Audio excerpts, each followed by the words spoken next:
ಕ್ಯಾಬಿನೆಟಲ್ಲಿ ಚರ್ಚೆ ಮಾಡೋದು. ಒಂದು ತಿಂಗಳು ನಾವು ಮುಂದಕ್ಕೆ ಹಾಕಿದ್ರೆ ಎಷ್ಟೋ ದುಡ್ಡು ಉಳಿಯುತ್ತೆ, ಯಾಕೆ ಮಾಡಬಾರ್ದು ಅಂತ. ಇಲ್ಲ, ನೌಕರರು ಸಹ ಈ ರಾಜ್ಯದಲ್ಲಿ ಅವ್ರದ್ದೇ ಆದಂಥ ಒಂದು ಸೇವೆಯನ್ನು ಸಲ್ಲಿಸ್ತಾ ಇದ್ದಾರೆ, ಬೇಡ ಅಂತೇಳಿ CM ತೀರ್ಮಾನ ಮಾಡಿ 5 ಗ್ಯಾರಂಟಿನ ಫಸ್ಟ್ ಕ್ಯಾಬಿನೆಟ್ ಅದು ಹೆಂಗೆ ಮಾಡಿಬಿಟ್ಟವರು ಅಂತಿದ್ರು, ಅದನ್ನೂ ಕೊಟ್ಟಾಯಿತು. ಇವತ್ತು 5 ಗ್ಯಾರಂಟಿನ ಕೊಡೋ ಗಂಟ ಕೊಡ್ತಾರಾ, ಇವ್ರು ಎಲ್ಲಿಂದ ತಂದು ಕೊಡ್ತಾರೆ ಅಂತಿದ್ರು. ಕೊಟ್ಟ ಮೇಲೆ ಕೊಟ್ಟದ ತಪ್ಪು ವಾಪಸ್ ತಗೊಳ್ಳಿತ್ತು. ಇವರಿಗೆಲ್ಲ ಉತ್ತರ ಹೇಳಬೇಕಾ? ದಯವಿಟ್ಟು ನಿಮ್ಮೆಲ್ಲ ಮಾಧ್ಯಮದವ್ರ ಕೈ ಮುಗಿಯೋದು, ನೀವೇ ನಿರ್ಧಾರ ಮಾಡಿ. ಇಂಥ ಹೇಳಿಕೆಗಳನ್ನ ಕೆಲವನ್ನ ನೆಗ್ಲೆಕ್ಟ್ ಮಾಡೋದೇ ಅನಿವಾರ್ಯ. ಏನು ನಾನು ಹೇಳಿದೆ ಅಂತ ಹಾಕ್ಲೇಬೇಕು ಅಂತ ಏನು ಕಾನೂನು ಇದೆಯಾ? ಏನಿಲ್ವಲ್ಲ.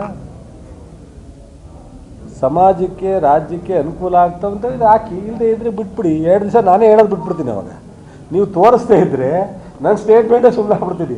ಯಾಕೋ ನಮ್ಮನ್ನು ಸ್ಟೇಟ್ಮೆಂಟ್ ತೋರಿಸ್ತಾ ಇಲ್ಲಪ್ಪ, ಸುಮ್ಮನೆ ಎಲ್ಲರೂ ಇದ್ರೆ ಹೇಳಲ್ಲ, ಇಲ್ಲದೆ ಸುಮ್ಮನಿರೋಣ ಅಂತ. ನೀವೇನಾಗುತ್ತೆ ಪಾಪ ಒಳ್ಳೆಯವರು ಹುಡುಗರು ಹಾಕ್ಬಿಡ್ತೀರಾ. ಅವರೇನಾಗುತ್ತೆ ಏನು ಅದನ್ನು. ಆಮೇಲೆ ರಾಜಕೀಯ ವ್ಯವಸ್ಥೆಯಲ್ಲಿ ಹೆಂಗಿದೆ ಅಂದರೆ, ನಮ್ಮ ಜೊತೆಲಿರೋರು ನಾವು ತಪ್ಪು ಮಾಡಿದ್ರು ಕ್ಲಾಪ್ಸ್ ಹೊಡಿತಾರೆ.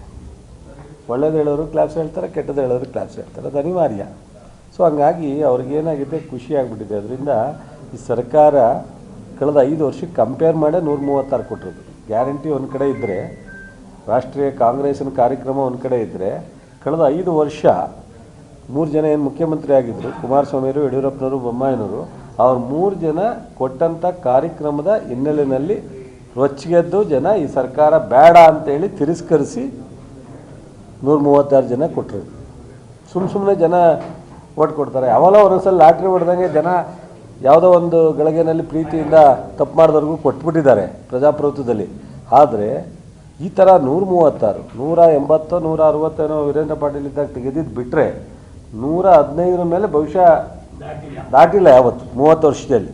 136 ಜನ ಗೆದ್ದಿರೋ ಸರ್ಕಾರನ ತೆಗಿಬೇಕು ದಿವಸ ಒದ್ದಾಡಿದ್ರೆ, ಏನಾರ ಮಾಡಿ ಎಲ್ಲ ಪ್ರಯತ್ನ ಮಾಡಿದ್ರು. ಶಾಸಕರ ಹತ್ರ ಹೋದರು, ಇನ್ನೊಬ್ಬರ ಹತ್ರ ಹೋದರು.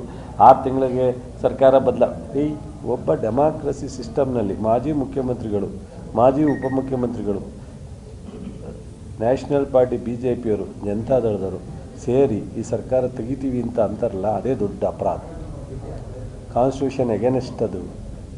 ಅದೇ ಪ್ರಜಾಪ್ರಭುತ್ವದ ವಿರುದ್ಧವಾದಂಥ ನಿಲುವು. ಅವರು ಆ ಬಾಯಿನಲ್ಲಿ ಬಂದರೆ ಅವ್ರಿಗೆ ಪನಿಷ್ಮೆಂಟ್ ಆಗಬೇಕು. ಒಂದು ಡೆಮಾಕ್ರಸಿ ಕಾನ್ಸ್ಟಿಟ್ಯೂಷನಲ್ಲಿ ರಚನೆ ಆಗಿರ್ತಕ್ಕಂಥ ಸರ್ಕಾರ ತೆಗಿತೀನಿ ಅಂತ ಹೇಳೋದಕ್ಕೆ ಇವ್ರಿಗೆ ಏನು ಹಕ್ಕಿದು, ಏನು ರೈಟ್ಸ್ ಇದು?